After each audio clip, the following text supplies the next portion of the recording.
No início do século XX, na cidade de Key West, Flórida, uma rica família chamada Otto vivia em uma bela mansão vitoriana.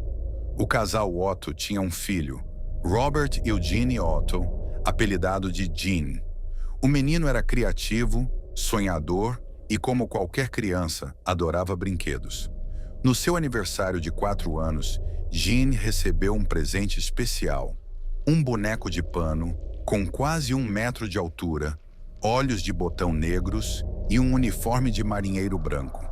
O presente veio de uma empregada que trabalhava na casa, uma mulher de origem haitiana que, segundo rumores, praticava vodu. Algumas histórias afirmam que essa mulher foi maltratada pela família Otto e que, antes de ser despedida, lançou uma maldição sobre o boneco. Gene ficou fascinado por ele. O boneco era mais do que um brinquedo. Ele se tornou seu melhor amigo. O menino lhe deu o próprio nome, chamando-o simplesmente de Roberto.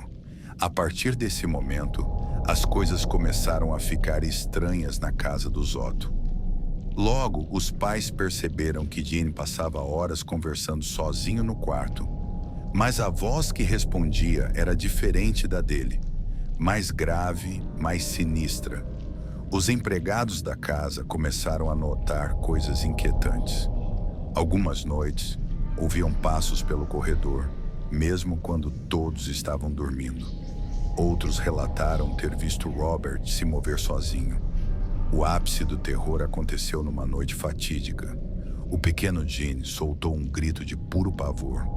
Seus pais correram até o quarto e o encontraram encolhido na cama, enquanto os móveis estavam revirados, como se algo violento tivesse acontecido ali. Quando perguntaram o que houve, o menino, tremendo, apenas murmurou: "Foi o Robert. Foi ele quem fez isso." Conforme os anos passavam, as histórias de Robert, o boneco assombrado, se espalhavam.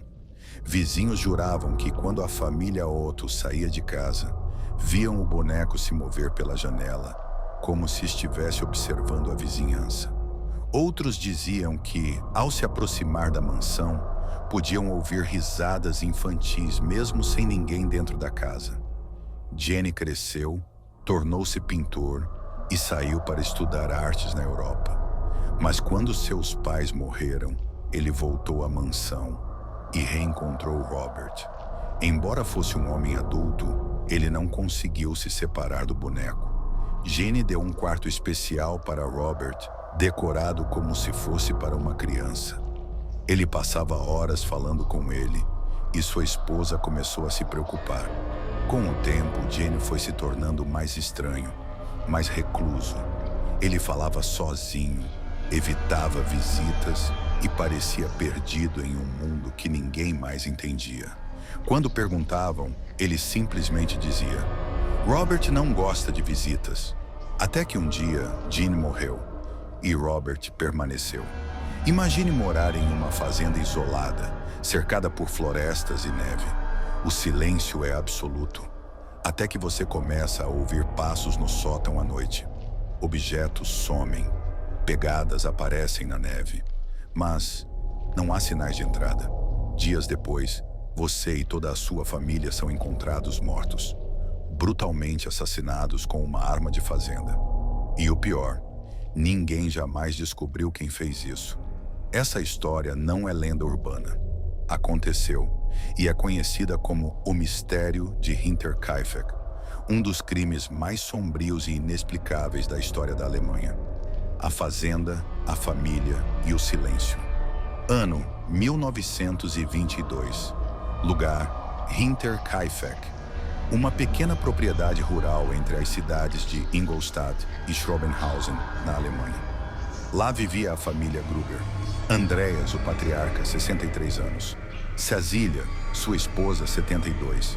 Victoria, a filha do casal, viúva com seus 2 filhos. Cecília, de apenas 7 anos, e Joseph, de 2. Junto deles morava a nova empregada da casa, Maria Baumgartner.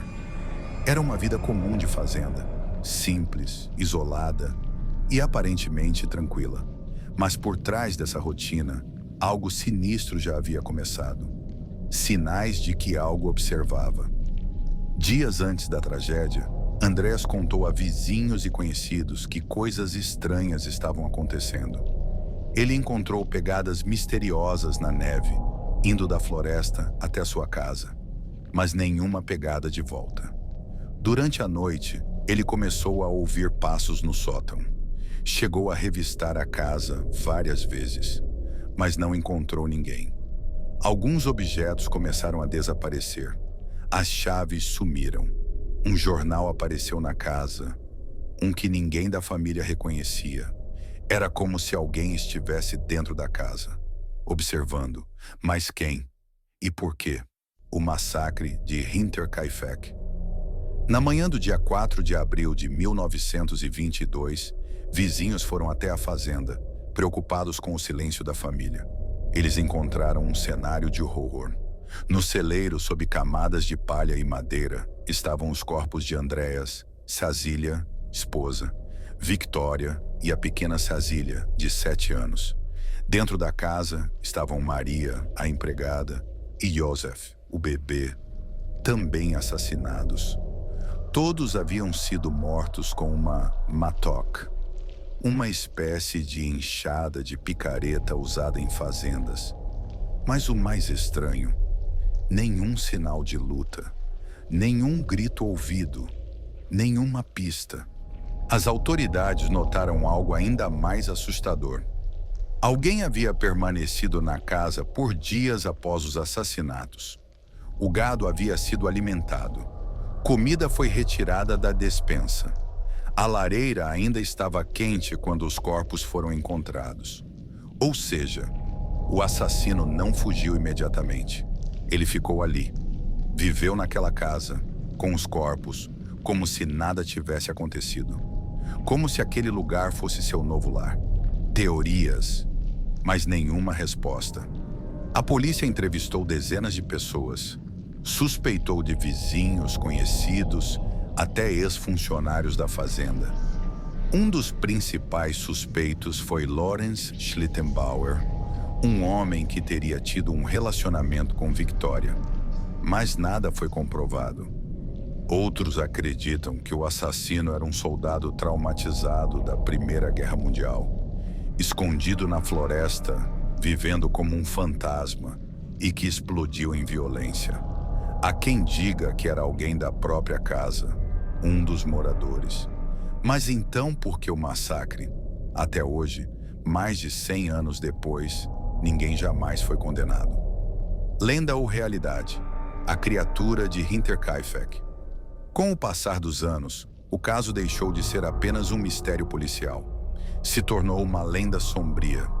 Alguns dizem que não foi um homem, que o que habitava o sótão da casa era uma entidade maligna, uma força além da compreensão humana. Algo que se infiltrou silenciosamente, que observou, esperou e atacou. O lugar onde a fazenda ficava foi completamente demolido, mas até hoje moradores da região relatam sons inexplicáveis, luzes estranhas e sensações de presença por perto. O crime nunca foi solucionado. O assassino, ou a criatura, nunca foi encontrado. E então, o que você acha?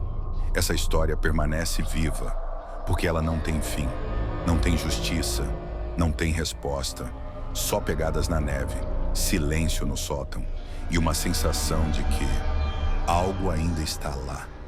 Você acredita que foi um assassino humano? Ou acha que algo mais sombrio estava à espreita em Hinterkaifeck? Deixe sua teoria nos comentários. E se você gosta de histórias reais que parecem saídas de um filme de terror, inscreva-se no canal e ative as notificações, porque aqui as histórias são verdadeiras e o medo é real.